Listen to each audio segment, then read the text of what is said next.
Hey guys, this is Nodlammers of Invoked 101, and today I'm doing a deck I've been pretty excited to build. And if you've seen, if you follow us on Instagram, you've seen I've been kind of working on this a little slowly. But this is my Evilswarm deck. The last cards were supposed to come in today, they kind of didn't, so I am proxying a couple cards, but it's whatever. There are a few cards in here that I will talk about that I'm going to change, and if you just kind of, keep up with us on Instagram, you will see those changes. So we're going to set the extra deck and the spells and traps aside and talk about the monster lineup and why I play what I play, essentially. So kind of like what we always do. And of course, if you want to see more deck profiles like this, or you want me to deck profile your favorite deck, consider supporting me on Patreon. Just backing me on there will allow me to pick up more cards and allow me to pick up more decks for you guys to see. And then if you want to keep up with everything we're doing on the channel, consider subscribing. That will keep you up to date with whatever we upload on the channel. So with that out of the way, let's talk about Evilswarms. So the first monster I'm running, I'm playing 3 Evilswarm Kirkion. So what Kirkion does is you can only use each effect once per turn, and you can and his effect is you banish a Evilswarm from the graveyard and pick another Evilswarm out of the graveyard, and then you get a additional normal summon for said Evilswarm. So very cool effect. And then in a similar vein, we have 3 Evilswarm Caster, and what he does is, I believe he gives you an additional normal summon for an Evilswarm specifically, for an Evilswarm. So the thing with Evilswarms is that a lot of them work for Evilswarms because they came out after Steelswarm, but for the purpose of this video, anything that says Evilswarm I'm going to address as Evilswarm. So there we go, so that's Caster. And so here's a card some of you might have seen pretty recently, and that is 3 Evilswarm Mandragora. She comes out in almost every structure deck, so I picked up some super rares, and I don't know, they look pretty. This entire deck is kind of hollowed out and pretty. And for our last 3 of Evilswarms, we run 3 Heliotrope. This is our Rescue Rabbit target, so and he's also the strongest one. I actually end up banishing him for Kirkion to pick up casters a lot. And for our last Evilswarm monster is 1 copy of Thunderbird. I've seen people play this at 2. If you want to play 2, play 2. You know, kind of up to preference. So, but that is it for the Evilswarm monsters. So we will move into the access. But real quick, this is a pretty good lineup. I actually really like how all these cards interact. They do a lot, and they help you get. They kind of do quite a bit of swarming, as the name hopefully would imply. So for our next card is 3 Rescue Rabbit. Okay, so real quick, those aren't Rescue Rabbits, but they were supposed to come in the mail today. Mail didn't show up, so I had to proxy it for the deck profile, but these are coming in the mail. And you know what? A isn't really worth anything anymore, so why not use them for proxies, which hurts me inside. But yeah, Rescue Rabbit summons your 2 Heliotrope to help you make Ophion a lot quicker. And then I'm running 2 Ghost Ogre. You don't have to run Ghost Ogre. You can run Effect Veilers. I've actually been trying to find a second Effect Veiler to play in this deck. So, yeah, Ghost Ogre, Ash. I think Veiler is definitely a stronger option right now. So, if you want to, but that's it for the main. That's it for the main monsters. So moving into the spells and traps, we'll get the infestation spell and trap out of the way. So I run 1 infestation, infection, and 1 pandemic. I'm supposed to be running 2 pandemic, but the guy who I ordered it from only sent 1 with the order, even though I ordered 2, and I even checked the listing. So I traded for an infection today, and I think I'm gonna keep it in, and I'm still gonna put in the second pandemic. So I'd run 2 of this, and I'd keep this at 1. I think this is really cool, but I think that this is overall a little bit better, but because this kind of conflicts with another card in the deck, but I'll talk about that when we get there. So that's the only 2 infections I'm running, or the only 2 infestations I'm running. So let's talk about the spells then. So I'm running, for draw power, I'm running 3 Allure of Darkness. Almost the entire deck is dark, so there's no point not to play it. And then I'm running 2 Pot of Desires. I'm running almost everything monster-wise at 3, so there's no reason not to play this. I'm playing 2 Called by the Grave. I was playing 2 when I was building it. I was playing 2 anyways. It just kind of went to 2. It ended up going to 2 on the ban list, so you know, it all worked out. And then I'm running 1 Rhoda, 1 Raigeki, 1 Dark Hole, and 1 Monster Reborn. So why Raigeki and Dark Hole are kind of important is because these combo extremely well with Steelswarm Origin. Because if you open that, if you have these, and then you go Heliotrope, and you make Origin off a Heliotrope and drop Regeki on your opponent and nuke their board, you can potentially summon up to 5 Evilswarms from your deck. So just insane combos right here. And that's it for the spell cards. So yeah, that's what we got going on here. I like this lineup of spells. I think it's pretty okay. It's when I get into the traps that I'm a little upset with myself. So for traps, I'm running 2 Solemn Strike. Gotta play different rarities to upset my opponent. And then I'm playing a Warning and a Judgment. So Solemn package right here, you know, to negate stuff because this is kind of a stun deck. And then I'm playing currently 3 Bottomless Trap Hole. I'm playing this for a reason, but I'm also playing it because I don't have 2 anti-spell and a macro.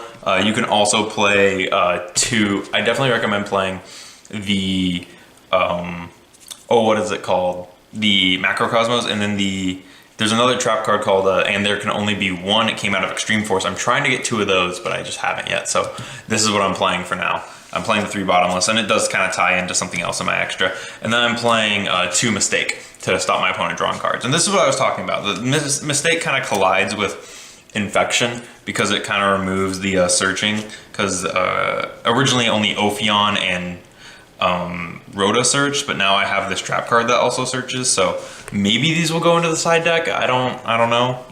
It's one of those cards that like it'll get better once I have the rest of the cards in my hand that I need. And that's it for the main deck. I think that this is a pretty good lineup for the main. I really like how this has performed so far, and it performs pretty consistently, which basically just means setting a minimum of 2 and summoning Ophion. So speaking of Ophion, let's talk about the extra deck.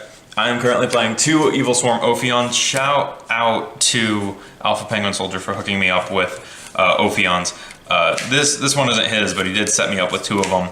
Originally, I traded for a secret rare because I think it looks a lot prettier.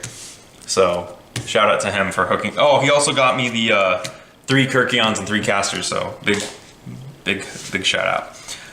I'm playing 1 Bahamut. So we got our Brio, our Gungnir, and then if we have those, we have to have Trish. So we also play 1 Ouroboros.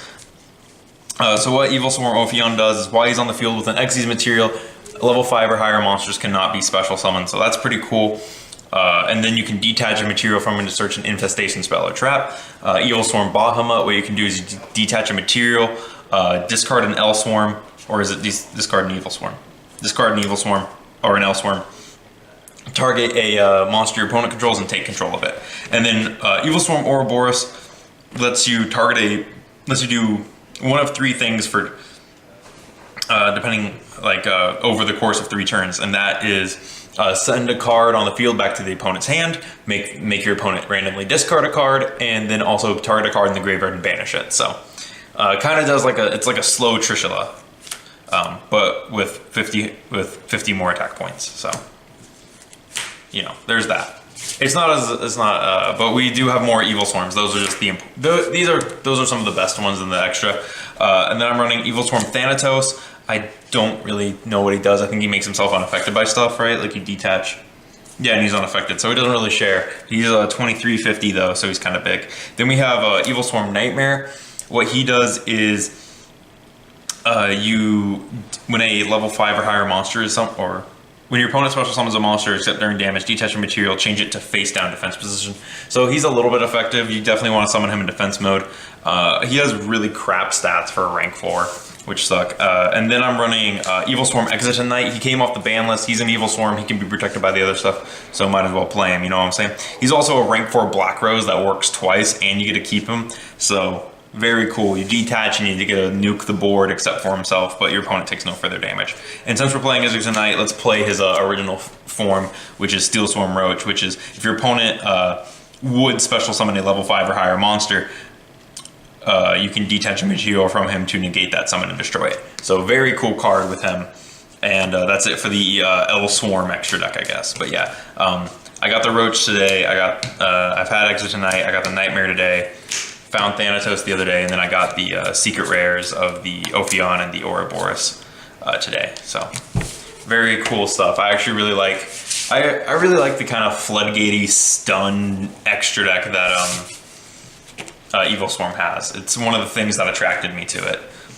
And then for our other XYZ monsters, I'm running one Trap Tricks for Felicia. See, I told you those bottomless trap holes had a purpose. Again, it's just for the bottomless trap holes. I'm running one Terribly Tired Tapir, which is a skill drain, and then I'm running a Tornado Dragon. So you can make this over Ophion, but Ophion has more attack points. So, and usually you're using Ophion to like get over stuff because he's 2500. So if your opponent can't do anything about that 2500, especially if they're playing Mech Knights, it kind of sucks for them because then there's been boards where I'll summon Ophion and like set 3 and pass, and my opponent has to scoop because they're playing Mech Knights. But yeah, so these are just more toolbox. These are toolbox monsters right here, and this is for one of my other cards. Also, 2500 defense is pretty big. So usually it's blocking stuff. And then for our links, I'm playing 2 Steelswarm Origin. You might not agree with me on this, but I like the 2 because usually your opponent can out the first one, but he can become a problem really quickly, which is just like, to me, that's super insane. Also, I don't know why he's not an Evilswarm. Like, it's just really strange to me that he's not an Evilswarm when his face is literally the Evilswarm logo. And then I'm running Underclock Taker and Saryuja because they don't have a home in ABCs anymore. So I probably will end up taking out some other cards in my extra deck to make room for Cherries targets, because I do want to run Cherries in this deck as a more stun-based deck. Yeah, I know, I heard it too. And I think that would be like super cool to have like this like super floodgatey deck with Cherries to like just completely destroy your opponent. So, because if you can knock out the good links in your opponent's extra deck, then you're winning. So, but yeah, so that's it for my Evilswarm deck. There is no side deck yet. There is no, there's not a lot. I don't have a lot put together for this deck, but I did want to share this deck because I think it's super cool and super fun. I've never played this. I haven't played this deck before, and building something completely new to me is really fun. So having this brand new deck that I've never played before, and actually, and it's not super great, but you know, with ABC's gone, I can't play that anymore. So I kind of need something that hasn't been hit on the list and actually got a slight buff thanks to one of his XYZ monsters coming off. To you know, just kind of come back and play it. So maybe I'll pick up Shadal's as well. I feel like Shadal's would be really fun to play and kind of fit my playstyle. So yeah, tell me what you guys think about this deck in the comments below. Tell me what I can do to make better. And of course, if you want to see more deck profiles like this, or more deck profiles of cards of decks that you guys want, go support me on Patreon so that way I can put those together. And if you want to keep up with everything we're doing, consider subscribing. So thank you guys for watching, and I'll see you in the next video.